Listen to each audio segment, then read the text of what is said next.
Halo semuanya, di sini saya Marinata Tumpal Panatan dengan NIM 101 181 112,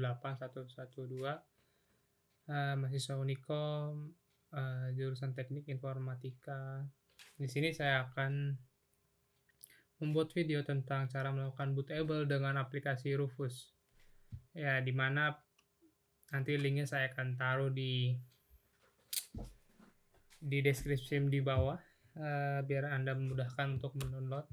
Nah, untuk yang belum tahu, bootable itu adalah sebuah fasilitas atau layanan yang pada setiap sisa informasi yang mana fasilitas tersebut diletakkan pada media penyimpanan seperti flash disk, CD, DVD, atau penyimpanan file lainnya. Nah, pada video kali ini saya akan hanya menggunakan bootable atau bootable dengan menggunakan flash disk ini. Dengan menggunakan aplikasi Rufus serta menggunakan Anda harus mendownload juga file ISO sistem operasi apapun, ya entah itu Linux, Windows, tapi di sini saya akan menggunakan Windows 8. Nah, oke. Nah, langkah pertama yang kalian harus punya yaitu pertama harus mendownload dulu Rufusnya dengan link di bawah, mempunyai flash disk minimal 8 GB ke atas untuk lebih amannya. Yang terakhir, dan selanjutnya flash-nya harus diutamakan kosong ya, atau tidak terpakai, karena saat melakukan bootable tuh riskan sekali filenya hilang jika kalian ingin menggunakan flash ini secara normal, atau harus diformat terlebih dahulu agar bisa digunakan kembali. Nah, ya seperti kita tahu aplikasi Rufus digunakan karena gampang dicari dan mudah serta gratis. Nah, itu yang paling penting, gratis dan gampang. Nah, langsung saja kita ke langkah-langkah yang pertama. Kita colokkan dulu flash disk-nya pada PC atau laptop kalian. Ingat ya, usahakan datanya tidak ada, karena usahakan flash disk-nya datanya tidak penting, atau kita hilangkan saja datanya. Nah, agar lebih aman, karena agar dihapus atau dipindahkan saja datanya. Setelah itu kita buka aplikasi Rufusnya. Ya, kita buka. Nah, tampilan awalnya akan seperti ini. Nah, langkah pertama setelah kita buka, setelah flash disk dicolokkan, setelah itu dibuka aplikasinya. Langkah selanjutnya adalah dia akan otomatis mendeteksi flash disk yang terinput atau masuk dalam laptop atau PC kalian. Nah, saya hanya menggunakan satu flash disk, yaitu flash Ubuntu 32 GB. Nah, dengan file kosong, serta saya ingatkan minimal 8 GB ke atas karena agar lebih aman. Nah, box selection ini kita bisa pilih sesuai dengan file ISO yang kita download. Saya menggunakan file ISO Windows 8 ini. Nah, setelah dipilih dia akan muncul image-nya. Nah,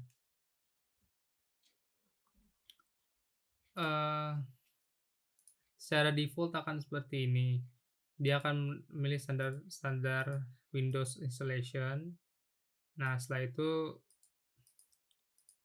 saya akan ganti jadi MBR aja, MBR biar bisa digunakan pada menu BIOS nantinya, Basic Input Output System pada setiap PC. Agar bisa memilih BIOS, yaitu kita harus ganti dari GPT ke MBR biar bisa menggunakannya pada BIOS. Nah, untuk format option di bawahnya itu saya, menggunakan default saja. Nah, setelah menggunakan default, nah kita selesai semua, ikuti saja, kalau untuk format absennya kita ikuti default saja, untuk drive properties-nya saya beli MBR, ingat MBR participation scheme-nya, agar bisa digunakan pada BIOS komputer Anda nantinya, di-setting pada BIOS. Nah, untuk formatnya default, status udah ready, kita start. Nah, checking for convexing process, kita tunggu beberapa saat. Nah, setelah muncul seperti ini, kita klik OK saja karena dia akan mengingatkan lagi bahwa siap file di dalamnya akan dihilangkan dan digunakan sebagai bootable. Jadi tidak bisa digunakan seperti semula flash disk pada umumnya. Kita OK. Nah, setelah selesai, dia akan proses. Jadi, saya ingatkan kembali gunakan eh, aplikasi yang flash disk yang tidak terpakai minimal 8 GB ke atas, lebih aman. Kita tunggu sampai ini selesai. Nah,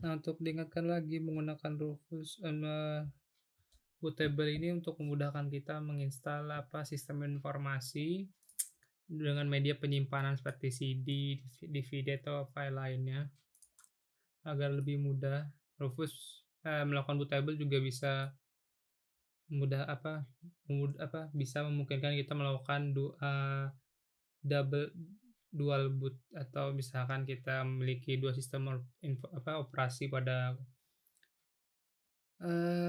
personal komputer kalian, misalkan kalian menggunakan Windows dan serta juga menggunakan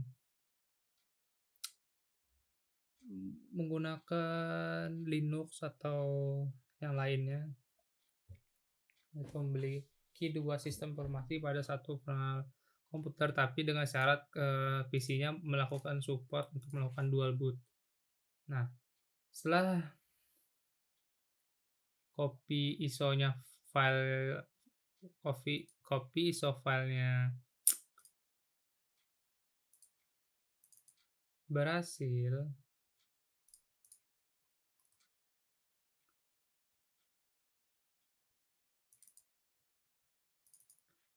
nah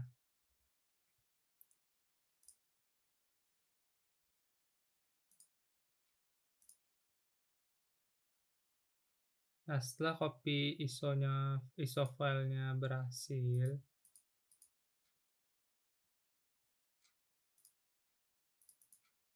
nah kalian itu harus melakukan restart komputernya dengan keadaan kondisi flash disk menyala. Setelah itu kalian bisa melakukan, untuk setiap personal komputer itu berbeda-beda ya. Jadi bisa kalian melakukan spam pada pencet F2 atau F berapa lagi ya? Saya nggak tahu lagi yang keberapa, tapi di komputer saya hanya melakukan spam, eee, memencet F2 sebanyak-banyaknya saat eee, sedang melakukan restart. Nah, setelah F2 itu berhasil dipencet terus-menerus jika benar sesuai button button yang digunakan, nah akan muncul menu BIOS seperti ini kurang lebih. Nah, pada saat menu seperti ini, nah di sebelah kanan ini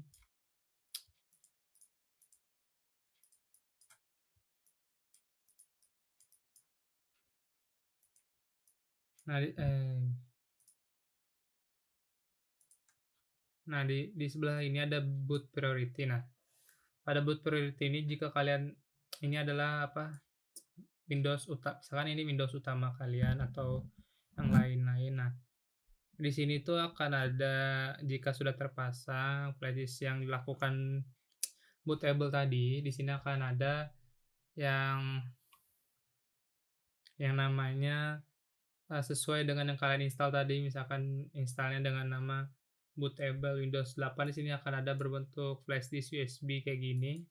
Nah, itu kayak kalian pilih, setelah itu kalian switch ke atas, jadi paling atas untuk, boot priority-nya. Setelah paling atas, setelah itu kalian jalankan secara normal, yaitu save and exit F10. Nah, seperti itu saja penjelasan melakukan dual boot. Setelah itu cara install-nya, hanya ikuti perintah saja jika udah masuk save and quit tadi, alangkah baiknya ikuti saja tutorial yang lain ada pada YouTube ataupun Google-nya. Pada video kali ini saya hanya akan melakukan proses dual booting saja, tutorialnya saja dual booting, tidak sampai melakukan instalasinya. Nah, setelah ready-nya udah hijau ini tidak perlu lakukan start lagi, yaitu tinggal bisa kalian close. Nah, di sini bisa dilihat pada ini pada flashdisk-nya namanya sudah terganti ya. Nah, jadi ini isinya itu adalah file-file untuk menginstal Windows 8 yang setelah kita download tadi. Nah, ya udah, begitu saja video dari saya. Terima kasih yang sudah menonton. Jika ada kesalahan kata mohon dimaafkan karena saya belum terlalu proper untuk membuat video ini. Saya sedang belajar juga, jadi jika ada kesalahan tolong di komen. Terima kasih, sampai jumpa.